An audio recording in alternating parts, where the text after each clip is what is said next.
Hello friends, knowledge मंडली में आप सभी का स्वागत है। आपकी तैयारी को लगातार और अनवरत जारी रखते हुए जनरल प्रोविडेंट फंड यानी कि जीपीएफ और सीपीएफ पर आधारित क्वेश्चन सीरीज चल रही है गोवर्धन श्रृंखला। तो गोवर्धन श्रृंखला में जितने भी जीपीएफ पर या सीपीएफ पर क्वेश्चंस बन सकते हैं उनको सभी को चर्चा किया जाएगा। तो चलिए शुरू करते हैं। गोवर्धन श्रृंखला पार्ट 9 का पहला क्वेश्चन देख लेते हैं। 161 When should a subscriber make a nomination for the GPF fund? किसी ग्राहक को जीपीएफ फंड के लिए नामांकन कब करना चाहिए? At the time of joining the fund, after the amount becomes payable, after the subscriber attains the age of majority, और डी ऑप्शन हो जाएगा when the subscriber has a family. किसी ग्राहक को जीपीएफ फंड के लिए नामांकन कब करना चाहिए? सही उत्तर हमारा हो जाएगा ए हो जाएगा, at the time of joining the fund. जब भी आप जीपीएफ फंड को ज्वाइन कर रहे हैं यानी कि जीपीएफ फंड में शामिल हो रहे हैं तभी से आपको क्या करना होगा? नामांकन करना होगा। नामांकन का मतलब है कि कोई नॉमिनी आपको देना होगा जो कि सब्सक्राइबर यानी कि एम्प्लॉय की डेथ होने पर जो भी जीपीएफ अकाउंट है उसका अकुमुलेशन है वो नॉमिनी को मिल जाएगा। तो नॉमिनी कब देना होगा? नॉमिनेशन आपको कब करना होगा? जब भी अकाउंट शुरू होगा यानी कि आप जीपीएफ में शामिल हो रहे हैं, ड्यूटी ज्वाइन कर रहे हैं, उस टाइम पर जीपीएफ अकाउंट खुलेगा तो उसी टाइम पे आपको क्या करना होगा? नॉमिनेशन देना होगा। सही उत्तर हमारा हो जाएगा ए हो जाएगा, at the time of joining the fund. Question देख लेते हैं 162। What is the condition for a minor subscriber to make a nomination? एक नाबालिग ग्राहक कब नामांकन कर सकता है? At the time of joining the fund, after the amount becomes payable, after the subscriber attains the age of majority, और D option हो जाएगा when the subscriber has a family. तो यहाँ पर कंडीशन है कि माइनर सब्सक्राइबर है यानी कि कुछ सर्विसेज है वो इस तरीके की होती हैं कि अर्ली एज में 18 साल की उम्र से पहले ही ज्वाइन हो जाते हैं। जैसे कि कुछ ट्रेनीज हैं उनमें क्या होगा कि माइनर सब्सक्राइबर है वो ज्वाइन हो जाते हैं। तो माइनर सब्सक्राइबर है वो अपना नामांकन कब दे सकते हैं? जीपीएफ फंड में शामिल हो गए हैं तो नामांकन कब दे सकते हैं? सही उत्तर हमारा हो जाएगा सी हो जाएगा, after the subscriber attains the age of majority, यानी कि 18 साल की उम्र होने के बाद में वो क्या कर सकता है? 18 वर्ष की उम्र होने के बाद में ही वो नामांकन दे सकता है। अगर सब्सक्राइबर माइनर एज में जीपीएफ में शामिल हो गया है तो नामांकन कब कर सकता है? 18 वर्ष की एज होने पर यानी कि मेजर बनने के बाद में ही वो क्या कर सकता है? नामांकन दे सकता है। सही उत्तर हमारा हो जाएगा सी हो जाएगा, after the subscriber attains the age of majority. Move to question number 163. Who can a subscriber make a nomination in favor of if they have a family? यदि किसी ग्राहक का परिवार है तो वह किसके पक्ष में नामांकन कर सकता है? इस तरीके के क्वेश्चंस है पुरानी परीक्षा में पूछे गए थे। सभी तरीके के क्वेश्चंस मैं आपके लिए लेकर के आ रहा हूँ। नॉमिनेशन किसके नाम से होना चाहिए? कब नॉमिनेशन देना होगा? नौकरी शुरू करते ही जैसे ही आप जीपीएफ में जाएंगे तो नॉमिनेशन देना होगा। अगर कोई इस तरीके का सब्सक्राइबर है जो माइनर है तो नामांकन कब दे सकता है? वो मेजर होने के बाद में ही दे सकता है यानी कि 18 वर्ष की उम्र होने के बाद में दे सकता है। और यहाँ पर कंडीशन ये बताई गई है कि सब्सक्राइबर है उसकी फैमिली है तो क्या दूसरे के नाम से वो नॉमिनेशन दे सकता है या नहीं दे सकता है उसके बारे में बताया गया है। ऑप्शन देख लेते हैं। Any person of their choice, a member or members of their family, the accounts officer, the head of office। यदि किसी ग्राहक का परिवार है यानी कि फैमिली है तो वह किसके पक्ष में नामांकन कर सकता है? अपना नॉमिनी किसको बना सकता है? सही उत्तर यहाँ पर हो जाएगा बी हो जाएगा, अ मेंबर और मेंबर्स ऑफ देयर फैमिली। उनके परिवार का कोई सदस्य बन सकता है। ऐसा नहीं होगा कि उसकी फैमिली है और किसी दूसरे को नॉमिनी बना लिया गया है, ऐसा नहीं होगा। परिवार का ही कोई सदस्य होगा, या तो परिवार के एक सदस्य को दिया जा सकता है या एक से अधिक सदस्यों को नॉमिनी बनाया जा सकता है।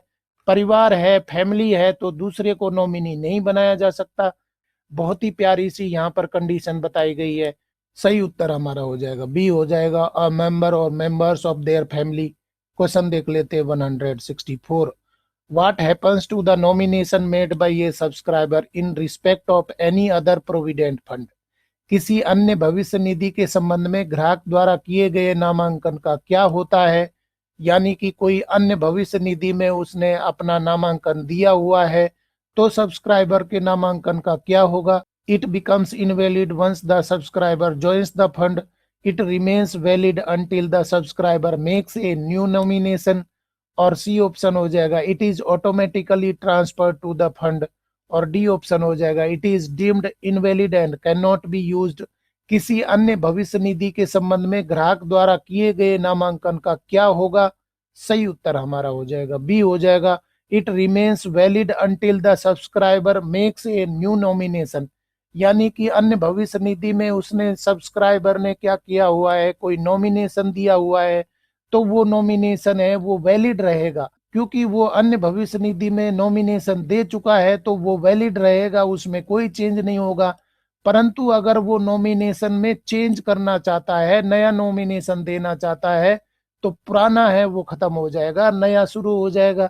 तो कंडीशन यहाँ पर बताई गई है किसी अन्य भविष्य निधि के संबंध में ग्राहक द्वारा किए गए नामांकन का क्या होगा। It remains valid until the subscriber makes a new nomination. पुराना नॉमिनेशन है वो वैलिड रहेगा जब तक कि नया नॉमिनेशन सब्सक्राइबर के द्वारा नहीं दिया जाएगा। सही उत्तर हमारा हो जाएगा बी हो जाएगा। नया सवाल देख लेते 165। What should A subscriber do if they nominate more than one person. यदि कोई ग्राहक एक से अधिक व्यक्तियों को नामांकित करता है तो उसे क्या करना चाहिए। डियर फ्रेंड्स, मैं आपको सभी तरीके के क्वेश्चन है यहाँ पर प्रस्तुत कर रहा हूँ।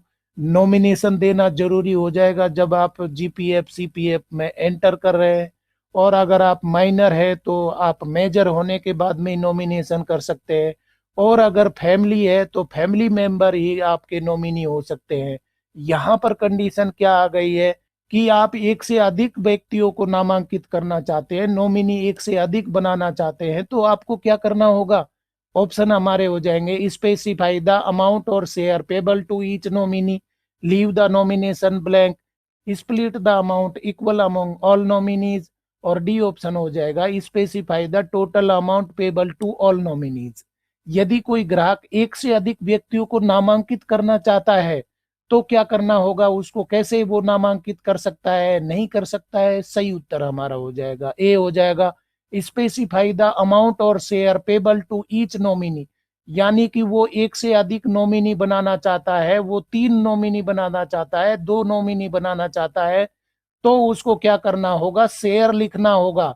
शेयर मेंशन करना होगा कि पहले वाले को वो 60% देना चाहता है, और दूसरे वाले को वो 20% देना चाहता है, तीसरे वाले को वो 20% देना चाहता है। तो उसको क्या करना होगा, शेयर बताना होगा कि अगर वाइफ है तो वाइफ को इतना शेयर होगा, और अगर डॉटर है तो इतना शेयर होगा, सन है तो इतना शेयर होगा, या जिसको भी नॉमिनी बनाना चाहता है, एक से अगर अधिक नॉमिनी बनाना चाहता है तो उसको क्या करना होगा, अमाउंट बतानी होगी या शेयर बताना होगा कि कितने प्रतिशत उसको अमाउंट मिलनी चाहिए, वो स्पेसिफाई करना होगा। सही उत्तर हमारा क्या हो जाएगा, ए हो जाएगा। डियर फ्रेंड्स, क्वेश्चन पसंद आ रहे हैं तो लाइक बटन भी दबा दीजिए। नया सवाल देख लेते 166। How can a subscriber cancel a nomination. कोई ग्राहक नामांकन कैसे रद्द कर सकता है। By sending an email to the accounts officer, by sending a notice in writing to the accounts officer, by making a phone call to the accounts officer, by submitting a cancellation form online। कोई ग्राहक नामांकन कैसे रद्द कर सकता है, वो नामांकन दे चुका है तो क्या नामांकन में बदलाव किया जा सकता है, और नामांकन में बदलाव या कैंसिलेशन कैसे कर सकता है। सही उत्तर हमारा हो जाएगा बी हो जाएगा by sending a notice in writing to the accounts officer. Subscriber है वो नोटिस देगा, लिखित में ये नोटिस देगा कि जो नॉमिनी मैंने बनाया था उसको रद्द करना चाहिए, और ये किसको प्रेषित करना चाहिए, अकाउंट्स ऑफिसर को प्रेषित करना चाहिए कि आप इस नॉमिनेशन को रद्द कर दीजिए। तो लिखित में आपको देना होगा, तब जाकर के नामांकन है वो रद्द हो जाएगा, और नामांकन रद्द होने के बाद में ही आपको क्या करना होगा, नया नॉमिनेशन भी देना होगा। परंतु ये सभी कार्यवाही है वो कैसे हो सकती हैं, लिखित आपको देना होगा, लिखित में ये पत्र है या जानकारी है वो देनी होगी। किसको भेजना होगा, अकाउंट्स ऑफिसर को भेजना होगा। सही उत्तर हमारा हो जाएगा बी हो जाएगा नया सवाल देख लेते हैं 167। When cancelling a nomination what should the subscriber also do? नामांकन रद्द करते समय ग्राहक को क्या करना चाहिए? Sending a fresh nomination made in accordance with the provisions of GPF rule, notify the nominee in person, inform the accounts officer verbally, none of the above.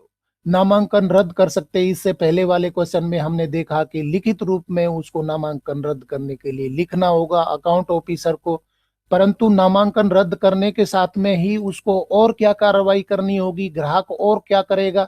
सही उत्तर हमारा हो जाएगा ए हो जाएगा, sending a fresh nomination made in accordance with the provisions of GPF rule.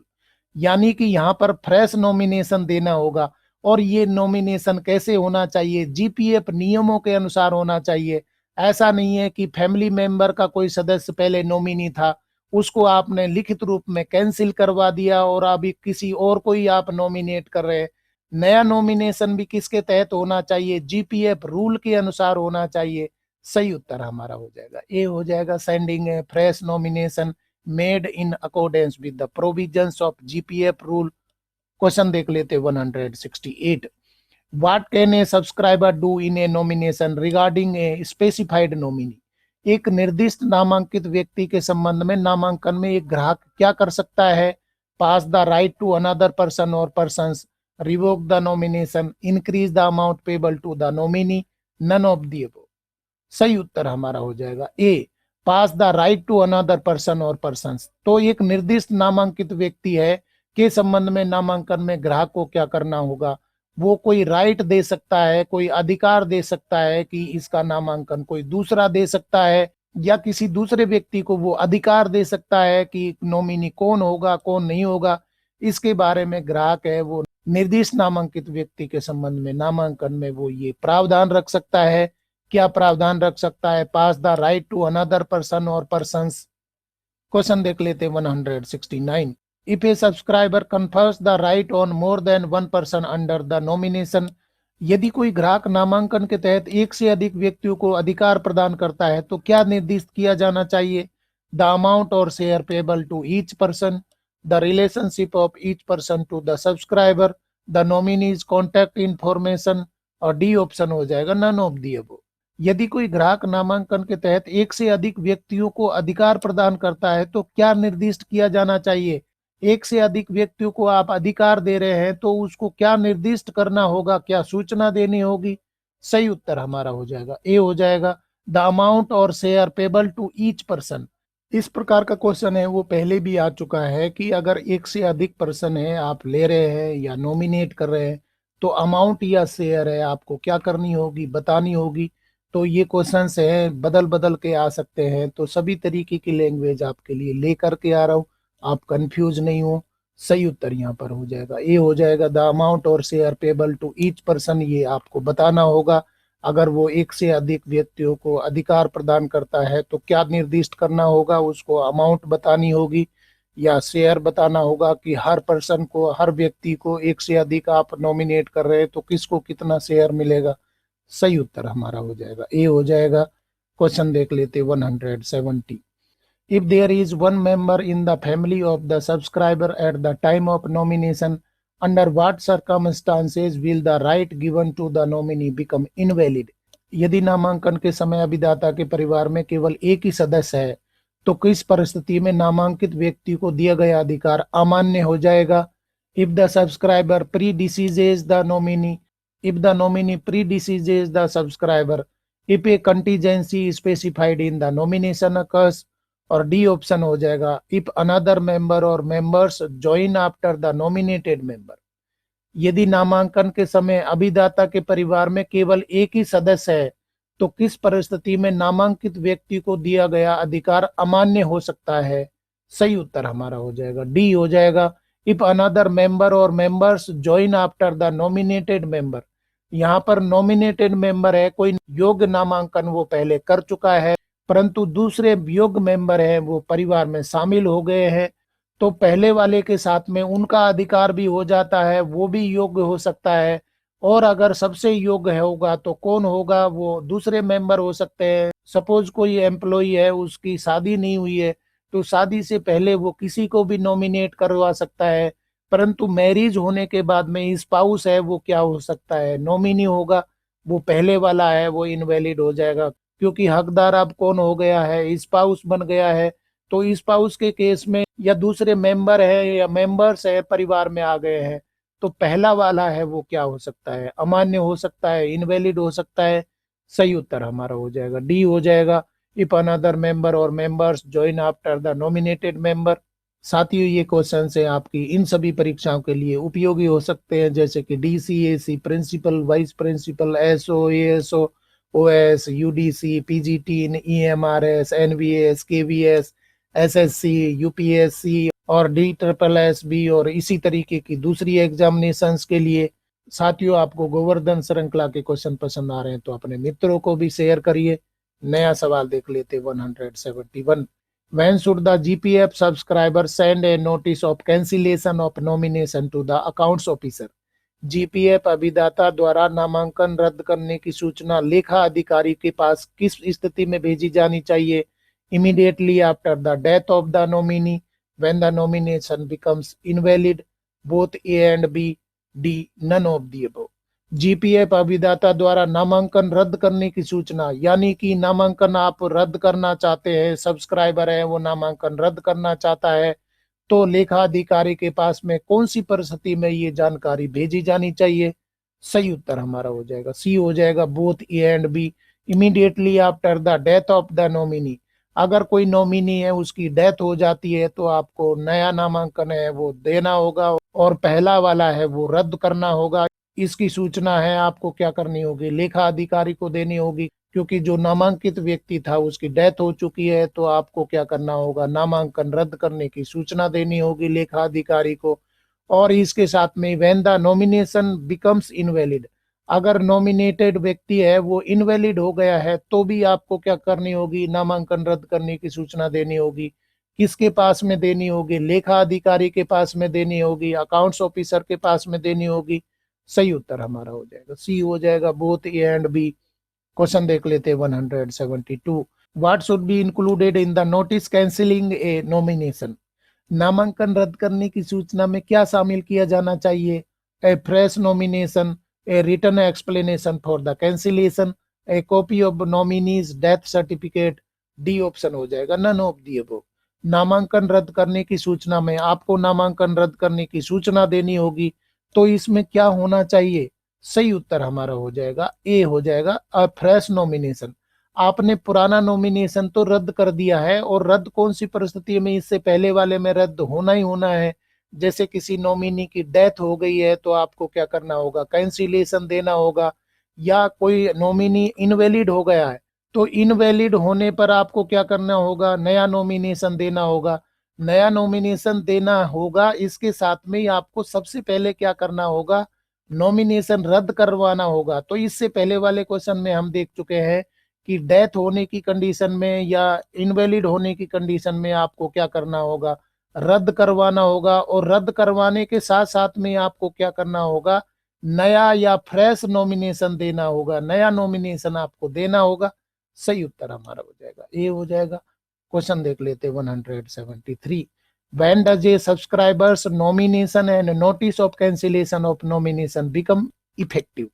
किसी ग्राहक का नामांकन और नामांकन रद्द करने की सूचना कब प्रभावी हो जाती है? यानी कि आपको नामांकन रद्द करवाना है, इसके साथ में नया नामांकन भी देना है, या आपको पहली बार ही आप नामांकन करवा रहे हैं, तो आपको क्या करना होगा, ये सूचना देनी होगी। और ये सूचना है कब से प्रभावी हो जाएगी, जैसे ही आपने नॉमिनेशन दिया है ये कब से इफेक्टिव हो जाएगी, on the date of the subscriber's death, on the date it is received by the accounts officer, on the date of the nominee's death, और डी ऑप्शन हो जाएगा नन ऑफ दी अबव। किसी ग्राहक का नामांकन या नामांकन रद्द करने की सूचना कब से प्रभावी हो जाएगी, आप नोटिस दे रहे हैं, सूचना दे रहे हैं लिखित में, तो वो इफेक्टिव कब से होगी? सही उत्तर हमारा हो जाएगा बी हो जाएगा, on the date it is received by the accounts officer. जिस दिन अकाउंट ऑफिसर के पास में सूचना पहुंचेगी, पत्र पहुंचेगा जो सूचना है रद्द करने की या नामांकन देने की, जैसे ही पत्र है वो पहुंचेगा, जिस दिन अकाउंट ऑफिसर के पास में पहुंचेगा वो प्रभावी हो जाएगा, वहीं से आपका नामांकन है वो क्या हो जाएगा, प्रभावी हो जाएगा। सही उत्तर हमारा हो जाएगा बी हो जाएगा। नया सवाल देख लेते 174। As per GPF rules who is included in the term person और पर्सन्स फॉर नॉमिनेशन। जीपीएफ नियमों के अनुसार नामांकन के लिए व्यक्ति या व्यक्तियों के संबंध में कौन शामिल है। यहाँ पर पर्सन या पर्सन्स कौन होंगे नॉमिनेशन के लिए, किसको आप पर्सन बोल सकते हैं या पर्सन्स के रूप में आप कंसीडर कर सकते हैं। जीपीएफ नियमों के अनुसार only individuals, only companies, only associations, individuals, companies, associations and bodies of individuals incorporated or not। तो जीपीएफ नियमों के अनुसार नामांकन के लिए व्यक्ति या व्यक्तियों में कौन शामिल हो जाएगा। सही उत्तर हमारा हो जाएगा डी हो जाएगा। इंडिविजुअल्स भी हो सकते हैं, कंपनी हो सकती है, एसोसिएशन हो सकते हैं, बॉडीज ऑफ इंडिविजुअल्स हो सकते हैं, चाहे तो वो आपस में जुड़े हुए हों या नहीं हो। तो पर्सन में क्या आ जाएगा, कोई भी व्यक्ति किसको बोल सकते हैं आप, कोई इंडिविजुअल हो सकता है, कोई कंपनी है उसको भी आप पर्सन नॉमिनेशन कर सकते हैं पर्सन के रूप में, या एसोसिएशन को कर सकते हैं, या बॉडीज ऑफ इंडिविजुअल्स है उनको भी आप क्या बोल सकते हैं, पर्सन बोल सकते हैं या पर्सन्स बोल सकते हैं। किसके लिए, नॉमिनेशन के लिए बोल सकते हैं जीपीएफ रूल्स के अनुसार। परंतु यहाँ पर कंडीशंस बताई गई है, कोई कंपनी है या एसोसिएशन है या बॉडीज ऑफ इंडिविजुअल्स है, उनको आप नॉमिनेट कौन सी कंडीशंस में कर सकते हैं, ये सभी चीजें हम चर्चा करेंगे गोवर्धन श्रृंखला में। यहाँ पर सही उत्तर हो जाएगा डी हो जाएगा। जीपीए पर आधारित क्वेश्चन सीरीज के कारवा को आगे बढ़ाते हुए नया सवाल देख लेते 175। Which of the following can be considered as a person under the GPF rules. निम्नलिखित में से किसे जीपीएफ नियमों के तहत व्यक्ति माना जा सकता है। Only individuals, only companies, only charitable trust, individuals, companies and charitable trust.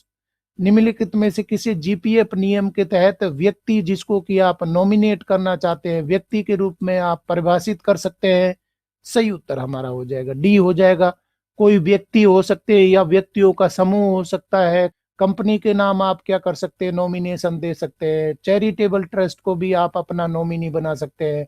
तो ये सभी क्या हो जाएंगे, आप व्यक्ति के रूप में कंसीडर कर सकते हैं जीपीएफ रूल्स के अनुसार। सही उत्तर हमारा हो जाएगा डी हो जाएगा।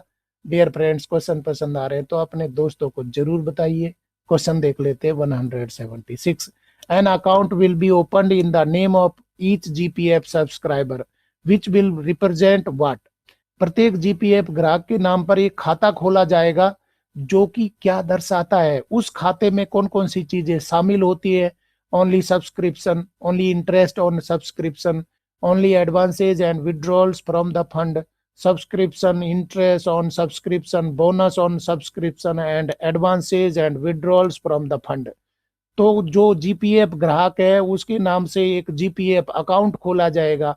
उस जीपीएफ अकाउंट में कौन कौन सी चीजें शामिल हो सकती है। सही उत्तर हमारा हो जाएगा डी हो जाएगा। सब्सक्रिप्शन, जो मासिक उसका सब्सक्रिप्शन है या अभिदाता का अंशदान है और उस अंशदान पर कोई इंटरेस्ट मिल रहा है वो भी क्या होगा, उस खाते में शामिल होगा। कोई बोनस मिल रहा है सब्सक्रिप्शन पर वो भी शामिल होगा। और कोई एडवांसेज अगर आपने लिए हैं या विड्रॉल आपने किया है वो भी उसी खाते के नामे होगा। तो कहने का मतलब है जो भी उसमें शामिल हो रहा है, जो आप जमा कर रहे हैं, कोई इंटरेस्ट मिल रहा है, बोनस आप जमा कर रहे हैं या बोनस मिल रहा है, आप एडवांस ले रहे हैं, कोई विड्रॉल कर रहे हैं, ये सभी क्या हो जाएगा, उस खाते से बोलेगा। आपके जीपीएफ अकाउंट में ये सारी चीजें बोलेंगी। सही उत्तर हमारा हो जाएगा डी हो जाएगा। क्वेश्चन देख लेते 177। Is required to deposit monthly contribution in GPF fund. GPF fund में मासिक अंशदान किसे जमा करना आवश्यक है। All subscribers, subscribers under suspension, subscribers on leave without pay, subscribers on reinstatement after suspension. तो जीपीएफ फंड में मासिक अंशदान किसे जमा करना होगा, इनमें से कौन होगा जिसको मासिक अंशदान देना ही देना होगा। सही उत्तर हमारा हो जाएगा ए हो जाएगा। ऑल सब्सक्राइबर, जो भी अभिदाता होगा यानी कि जीपीएफ सब्सक्राइबर होगा उसको मासिक अंशदान देना होगा। और इनमें से जो बाकी ऑप्शन में कंडीशन बताई गई है, सस्पेंशन में देना होगा कि नहीं देना होगा, लीव विदाउट पे देना होगा कि नहीं देना होगा, रीस्टेटमेंट पर देना होगा कि नहीं देना होगा, ये आगे के क्वेश्चंस में हम चर्चा करेंगे। आप वीडियो को देखते रहिए। तो यहाँ पर बताया गया है जीपीएफ फंड में आपको मासिक अंशदान करना ही करना होगा। जितने भी सब्सक्राइबर हैं सभी को मासिक फंड में अंशदान करना होगा, परंतु कुछ कंडीशंस हैं, कुछ एक्सेप्शंस हैं, कुछ विलिंगनेस है, वो हम आगे वीडियोज में चर्चा करेंगे। यहाँ पर सही उत्तर हो जाएगा ए हो जाएगा, सभी सब्सक्राइबर को जीपीएफ फंड में मासिक अंशदान करना होगा। कुछ एक्सेप्शंस होते हैं, आगे हम चर्चा करेंगे। क्वेश्चन देख लेते हैं 178। When is a subscriber not required to contribute to GPF subscription? किसी ग्राहक को जीपीएफ सदस्यता में योगदान करने की आवश्यकता कब नहीं होती है? तो सामान्य रूप से आपको कंट्रीब्यूट करना होगा, परंतु कुछ एक्सेप्शंस की मैं बार बार बात कर रहा था। कौन सी परिस्थितियों में आपको आवश्यकता नहीं होगी कि आप सब्सक्राइब मत करिए या कंट्रीब्यूट मत करिए? ऑप्शन देख लेते हैं। When the leave does not carry any leave salary, when the leave carries leave salary equal to or less than half pay or half average pay, Group C and Group D employees of the Survey of India who are sent on departmental leave, when a period of absence treated as dies none, और E option हो जाएगा all the above। किसी ग्राहक को PF सदस्यता में योगदान करने की आवश्यकता कब नहीं होती है? सही उत्तर हमारा हो जाएगा ई हो जाएगा ऑल ऑफ दी अबव, इन सभी परिस्थितियों में।